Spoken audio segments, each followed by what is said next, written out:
वडापाव हे नाव जरी कोणी उच्चारलं तरी जीभ कशी थुई थुई नाचायला लागते। आपल्या महाराष्ट्राची शान असलेला हा वडापाव हा एकमेव पदार्थ असा आहे की जो सगळ्यांच्याच खिशाला परवडणारा आहे। पण तुम्हाला माहिती आहे का, आपण बाहेर वडापाव खाल्ले तर फार फार करून 2 ते 3 वडापाव खातो, पण जेव्हा हेच बटाटे वडे घरी बनतात तेव्हा मात्र हा आकडा वाढतो। म्हणजेच एका वेळेला 7 ते 8 बटाटे वडे सुद्धा खाल्ले जातात। आणि म्हणूनच आज आपण घरच्या घरी एकदम हॉटेल स्टाईल बटाटे वडे कसे बनवायचे आहेत ते बघणार आहोत आणि त्याचसोबत छान अशी मस्त अशी गोड तिखट चवीची चटणी सुद्धा बघणार आहोत, जी या वडापाव सोबत खूप छान लागते। आणि जर समजा तुमची यातील भाजी बटाटा वड्याची जी चुकली, थोडं मीठ कमी जास्त झालं तरीही ही चटणी जी आहे ना ती याची कसर भरून काढते। आणि म्हणूनच हा व्हिडिओ मोठा होणार आहे पण भरपूर टिप्ससह असणार आहे, त्यामुळे व्हिडिओ स्किप न करता नक्की बघा। नमस्कार, मी साक्षी तुमचे सगळ्यांचे आपल्या रुचाच कॉर्नर ऑफिशियल या मराठी रेसिपी चॅनलमध्ये स्वागत करते। तर आज आपण वडापावची रेसिपी बनवतोय। ही वडापावची रेसिपी बऱ्याच दिवसांपासून मला करायची होतीच, पण मला सगळ्यांसारखी सारखी नको हवी होती। त्याच्यामध्ये काहीतरी या रेसिपीमध्ये इंटरेस्टिंग असं असायला पाहिजे होतं आणि म्हणूनच ही रेसिपी मी राखून ठेवली होती। तर आजच्या या व्हिडिओमध्ये मी खास अशी या वडापावची चटणी केलेली आहे। वडापावची जी बुंदी पडते, शेव पडते, त्या शेवेपासूनच बेसनच्या आपण ही चटणी बनवणार आहोत। आणि ही जी चटणी आहे ना ती आमच्या येथील जवळच्या गाड्यावर मिळते आणि तिथे खास चटणीसाठी म्हणून माझ्या दोन्ही मुली तिथे वडापाव आवडीने खायला जातात किंवा घरी घेऊन येतात। आणि जेव्हा आणायला जातात ना तेव्हा त्या काकींना सांगतात की काकी ही चटणी जरा जास्त लावा। आणि हीच चटणी मी तुमच्यासोबत शेअर केलेली आहे, त्यामुळे व्हिडिओ स्किप न करता शेवटपर्यंत बघा। व्हिडिओ आवडला तर व्हिडिओला लाईक करा आणि चॅनलला सबस्क्राईब नक्की करा। तर हा व्हिडिओ जास्तीत जास्त शेअर सुद्धा नक्की करायचा आहे। चला तर मग आपण रेसिपीला सुरुवात करूया। तर इथे मी बटाटे वड्यांसाठी अर्धा किलो बटाटे घेतलेले आहेत। साधारण मध्यम आकाराचे 6 बटाटे मी घेतलेले आहेत। तर हे इंदोर बटाटे आहेत, म्हणजे ज्यांचा वडापावचा व्यवसाय आहे ते सुद्धा इंदोर बटाटा कितीही महाग असेल तरी त्यांना सुद्धा वडापावसाठी बटाटे वडे बनवण्यासाठी हा इंदोर बटाटाच वापरावा लागतो। याला चवही छान असते आणि तो शिजलाही चांगला जातो। तर त्यासाठी मी इथे अर्धा किलो बटाटे घेतलेले आहेत आणि शक्यतो बटाटे वडे बनवण्यासाठी आपल्याला इंदोर बटाटाच घ्यायचा आहे, त्याने चवीमध्ये सुद्धा खूप फरक पडतो।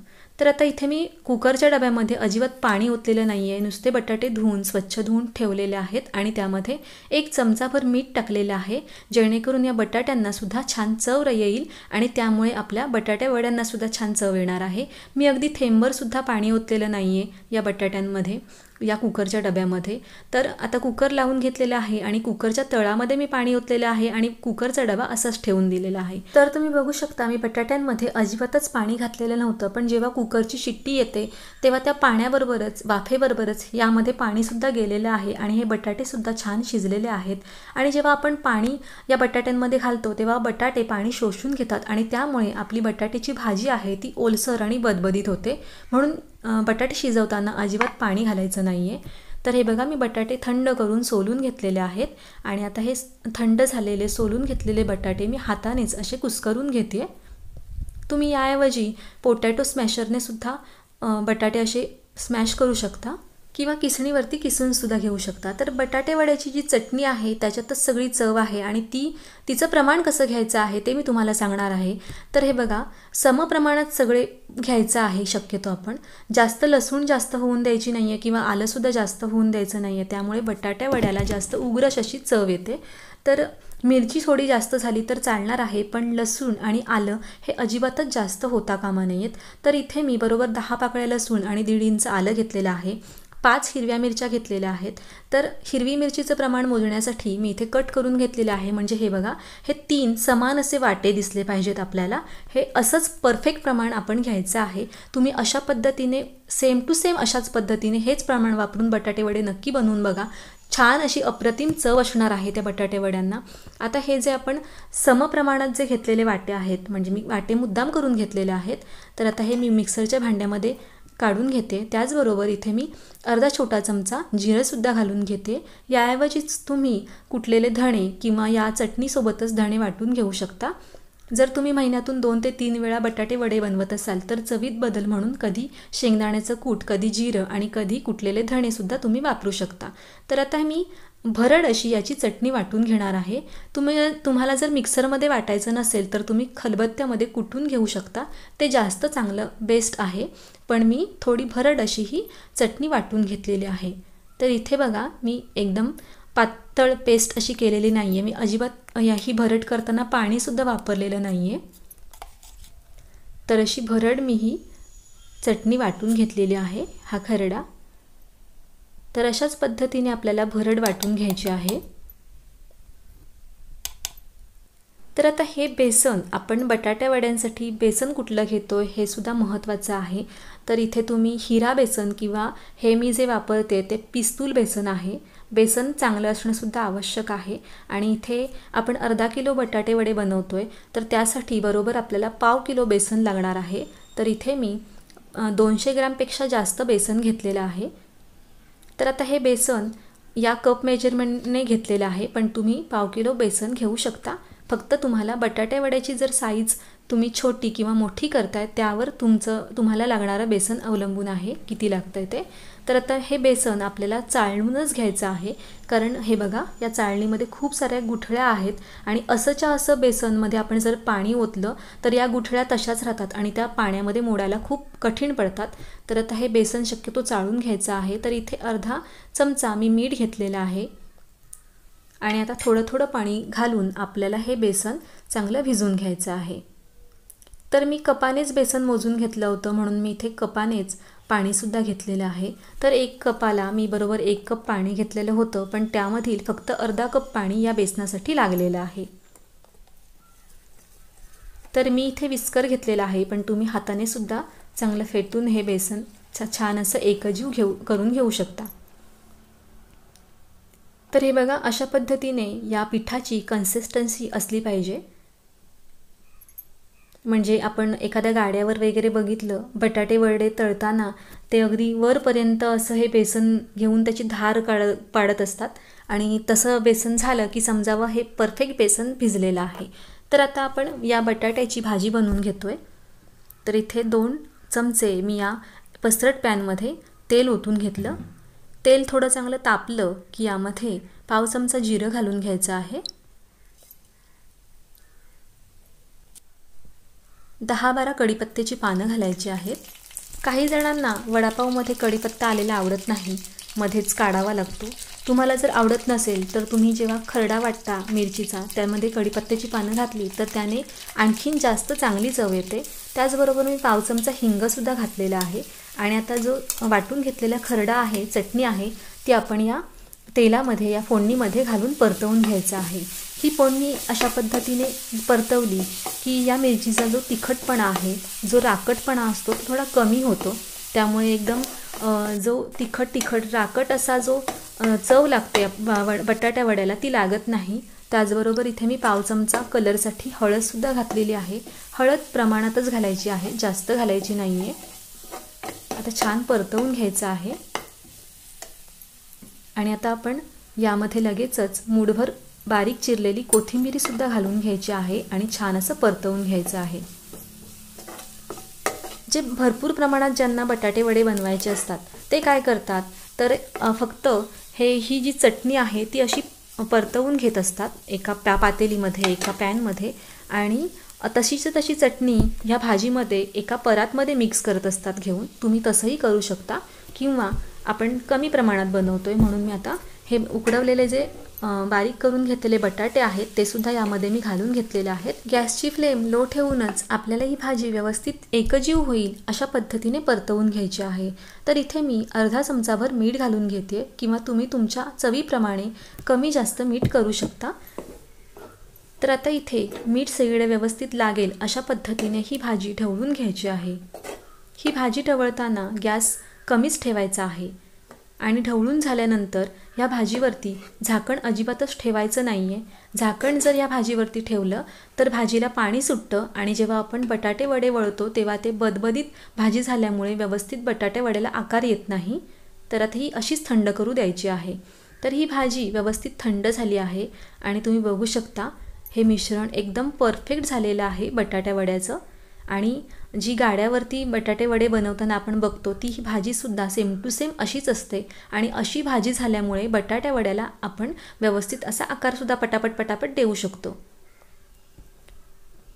तर आता तुम्ही बघाल ही भाजी हाताला अजिबात चिकटत नाही आहे, ओलसर नाही आहे, परफेक्ट झालेली आहे आणि म्हणूनच बटाटे शिजवताना पाण्यामध्ये अजिबात बटाटे शिजवायचे नाही आहेत। तर आता मी हे बटाटे वडे करून घेते, आकार देते वड्यांचा। तर तुम्ही तुमच्या आवडीनुसार छोटे मोठ्या साईजचे बटाटे वडे करू शकता। तुम्ही तुमच्या घरामध्ये किती माणसं आहेत त्यावर बटाटे वड्यांचे आकार करू शकता। तर इथे मी मध्यम आकाराचा गोल बटाटे वड्याचा आकार केलेला आहे आणि जर तुम्हाला कढीपत्ता आवडत नसेल तर तुम्ही भाजी बनवल्यानंतर सुद्धा हे कढीपत्त्याची पानं काढून टाकू शकता जर तुम्ही घरी बटाटे वडे खायला बनवताय तर। आता मी थोडे चपटे आणि असे गोल अशा आकाराचे बटाटे वड्यांचे आकार काढून घेणार आहे। म्हणजे जर आपण गाड्यांवरती बटाटे वडे बनवताना बघितले तर तुम्ही बघितलं असाल की असा छोटाशी आकाराचाच गोळा घेतला जातो भाजीचा, म्हणजे अगदी मोठ्या लिंबाच्या आकारा एवढा, आणि त्याला असं सपाट अगदी करूनच असा मोठा बटाटा वडा विकला जातो, म्हणजे एवढा पातळ असतो तो। हे बघा अशाच पद्धतीने, आणि आपली भाजी मुख्य म्हणजे परफेक्ट झालेली आहे त्यामुळे हाताला ही भाजी अजिबात चिकटत नाही आहे आणि वड्याला आकारसुद्धा छान देता येतोय। तर जे विकले जाणारे बटाटे वडे असतात ते 10 रुपयामध्ये एवढ्याच साईजचे बटाटे वडे असतात। तर मी अशा आकाराचे सुद्धा थोडे आणि थोडे गोल असे सुद्धा बटाटे वडे करून घेते। तुम्ही तुमच्या आवडीनुसार छोटे किंवा मोठे बटाटे वडे बनवू शकता।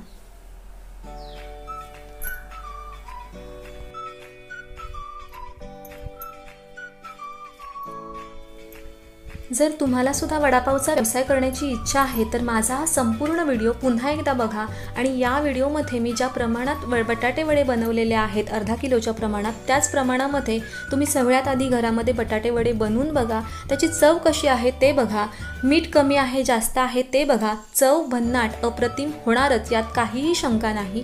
पण तरीही त्यानंतर तुम्ही 2 किलो बटाटे वडे घ्यायचे आहेत आणि त्या 2 किलो बटाट्यांसाठी तुम्ही छोटी मीडियम साईजची वाटी भर चटणी त्या बटाट्यांमध्ये घालायची आहे। म्हणजे साधारण 2 किलो बटाट्यांसाठी मध्यम आकाराच्या वाटीभर चटणी त्या बटाट्या वड्यांसाठी लागते, त्या प्रमाणात तुम्ही बटाटे वडे बनवा आणि या व्हिडिओमध्ये दाखवल्याप्रमाणे ही अशीच सेम टू सेम लाल चटणीसुद्धा बनवा आणि बघा तुमच्या वडापावच्या गाडीवरती खवय्यांची मोठ्यात मोठी रांग लागणार आहे। रांग लागू दे हीच सदिच्छा आहे तुम्हाला सगळ्यांना। तर इथे मी सगळे बटाटे वडे वळून घेतलेले आहेत। तर एवढ्या मध्यम आकाराचे बरोबर 17 बटाटे वडे बनणार आहेत। म्हणजे जर घरी 4 माणसं असतील आणि एक व्यक्ती 4 बटाटे वडे आरामात खाऊ शकतो इतपत हे बटाटे वडे अर्धा किलोच्या बटाट्यांपासून बनणार आहेत, म्हणजे बनलेले आहेत। तर आता हे एवढे मी बनवून घेतलेले आहेत। तर तुम्हाला जर जास्त माणसं असतील तर 1 किलो बटाटे घेऊ शकता किंवा दुप्पट तिप्पट प्रमाणामध्ये तुम्ही बटाटे वडे बनवू शकता। तर आता मी बटाटे वडे तळून घेणार आहे। बटाटे वडे तळताना जे आपण भिजवून घेतलेलं पीठ आहे बेसनचं, तर यामध्ये बरोबर पाव छोटा चमचा मी खायचा सोडा घातलेला आहे। तर सोडा कमीच वापरायचा आहे कारण सोडा जास्त करून तेल शोषून घेतं आणि नंतर ते तेल बाहेर सोडतं, त्यामुळे सोडा जास्त घालायचा नाही आहे। तर मी इथे सोडा घातल्यानंतर बरोबर चमच्याने 1 चमचाभर त्या सोड्यावरती पाणी घालून घेतलं आणि पुन्हा एकदा छान असं हे बेसन फेटून घेतलेलं आहे। तर आता छान असं हे बेसन मी फेटून घेतलेलं आहे। तुम्ही बघू शकता किती मस्त असं सॉफ्ट हे बेसन झालेलं आहे। आता आपण लगेचच बटाटे वडे तळायला घेणार आहोत। तर त्यासाठी इथे मी आधीच तेल तापायला ठेवलेलं आहे। बटाटे वडे तळताना आपल्याला अशी खोलगट तळाचीच कढई घ्यायची आहे, त्याने वडा सोडल्यानंतर व्यवस्थित तो वरती येतो। असा सपाट तळाची कढई अजिबात घ्यायची नाही आहे। तर हे तेल आधी तापलंय की नाही ते बघून घेते मी। गॅसची फ्लेम पूर्णपणे वडे तळताना फास्टच असली पाहिजे, म्हणजे वडा सोडल्यानंतर झरकन असा वरती आला पाहिजे। तर बटाटा वडा सोडताना हात असा सरळ ठेवायचा आहे जेणेकरून बटाट्या वड्याला बोटांचा आकार येत नाही, किंवा तुम्ही इथे चमचासुद्धा वापरू शकता। चमच्याने कसा बटाटा वडा सोडायचा आहे ते सुद्धा मी पुढे दाखवणारच आहे। तर असा बटाटा वडा पटापट सोडायचा आहे। तर या कढईमध्ये साधारण 7 ते 8 बटाटे वडे सहज राहतात, पण मी व्हिडिओसाठी 4च बटाटे वडे सोडलेले आहेत.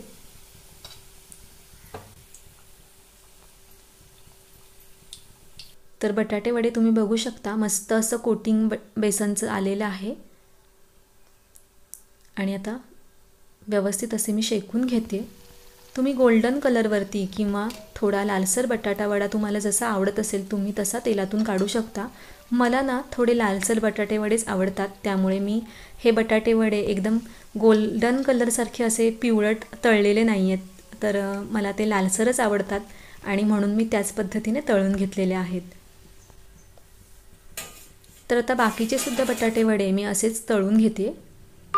तर चमच्याने बटाटा वडा कसा सोडायचा, तर असा सपाट असा चमचा घ्यायचा आहे आणि त्यावरती बेसन असं बटाट्यावरती वड्यावरती घालून घ्यायचं आहे. आणि हे बघा असा बटाटा वडा उचलायचा आहे आणि लगेचच तेलामध्ये सोडायचा आहे. त्याने बोटांचा आकार बटाटे वड्याला येत नाही.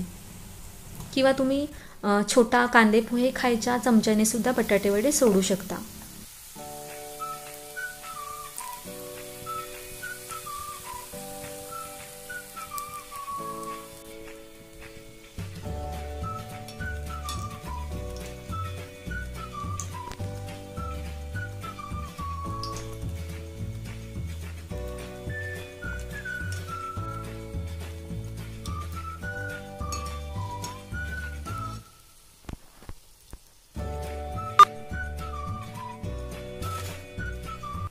आता असेच मी सगळे बटाटे वडे तळून घेते आणि उरलेलं जे बेसन आहे हे बघा थोडंसं बेसन उरलेलं आहे आणि मी ते मुद्दामून उरून ठेवलेलं आहे.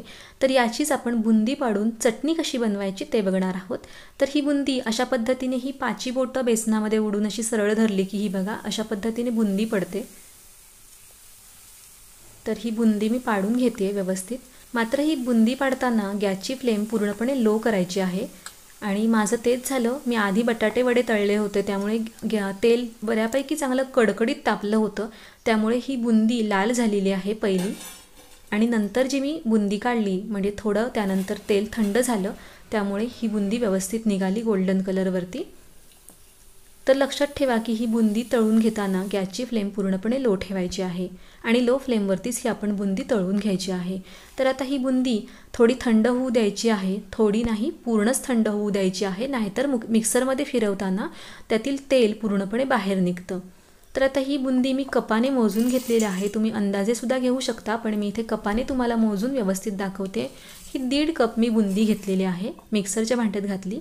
7 ते 8 लसूण पाकळ्या घातलेल्या आहेत. 2 चमचे काश्मीरी लाल मिरच पावडर घातली. त्याचबरोबर 1 चमचाभर मीठ घातलं आणि मिक्सरमधून बारीक करून घेतली.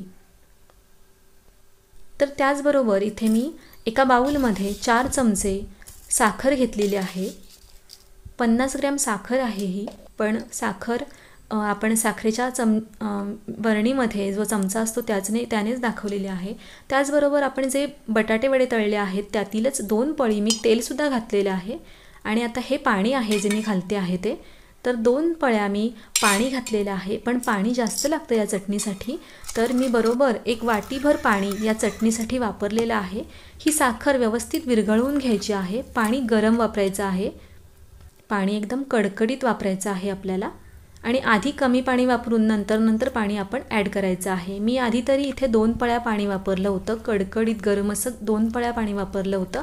आणि हे बघा मी आत्तापर्यंत 2 पळ्याच वापरलेलं आहे पाणी. आणि पुढे ही बेसनाची बुंदी आहे, बेसनच्या पिठाची चटणी आहे, त्यामुळे पाणी जास्त लागत जातं, ही चटणी सुकत जाते. तर व्यवस्थित मिक्स करून घ्यायची आहे, छान अशी ढवळून घ्यायची आहे. तुम्ही बघू शकता ही चटणी किती सुंदर दिसते, तितकीच गोडसुद्धा आहे, तिखट गोड. आणि तुम्हाला आवडत असेल तर तुम्ही यामध्ये लिंबाचा रससुद्धा वापरू शकता. तर ही मस्त अशी चटणी आणि त्याचसोबत हे मस्त असे गोल्डन असे बटाटे वडेसुद्धा बनवून तयार झालेले आहेत. मी चटणी बनवणार होते त्यामुळे मी मिरच्या तळलेल्या नाही आहेत. आणि आता हा मी बटाटा वडा मोडून दाखवते, किती मस्त झालेलं आहे. आणि हे मिश्रण बेसनचं घट्ट नव्हतं त्यामुळे हे कोटिंगसुद्धा पातळ आणि मस्त असं फुललेलंसुद्धा आहे, हे बघा. त्याचबरोबर थोडं खुसखुशीत आणि कुरकुरीतसुद्धा आहे. तर या पावाला मस्तपैकी आता मी ही चटणी लावून दाखवते. तर ही अशीच सेम टू सेम चटणी माझ्या दोन्ही मुलींना आवडते आणि हीच चटणी मग त्या काकींना सांगतात दोन्ही मुली की काकी चटणी जास्त लावा हां. अशीच ही चटणी आहे, तुम्ही बनवून नक्की बघा. जेव्हा बनवाल ना तेव्हाच मला कमेंट करून सांगा की ही चटणी कशी बनली आहे ते. तर हे बघा, मस्त असा हा बटाटा वडा बनून तयार आहे. तुम्ही असाच सेम टू सेम बटाटा वड्यांचा व्यवसाय नक्की सुरू करा. काही अडलं तर मला कमेंट करून विचारा आणि तुमच्या कमेंटला मी उत्तर देण्याचा नक्की प्रयत्न करेन. आणि मी आज ज्या पद्धतीने लाल चटणीचा व्हिडिओ बनवलेला आहे, लाल चटणी बनवलेली आहे, अशाच पद्धतीची उरलेल्या पावांची चटणी कशी बनवायची आहे याचा व्हिडिओ मी लवकरच करणार आहे. तर आजच्यासाठी इतकंच आहे. चॅनलवरती नवीन असाल तर माझ्या चॅनलवर आधीसुद्धा चांगले छान रेसिपीचे व्हिडिओ टाकलेले आहेत, ते सुद्धा तुम्ही जाऊन बघा. चला तर मग पुन्हा भेटूया लवकरच नवीन रेसिपीसोबत. तोपर्यंत धन्यवाद.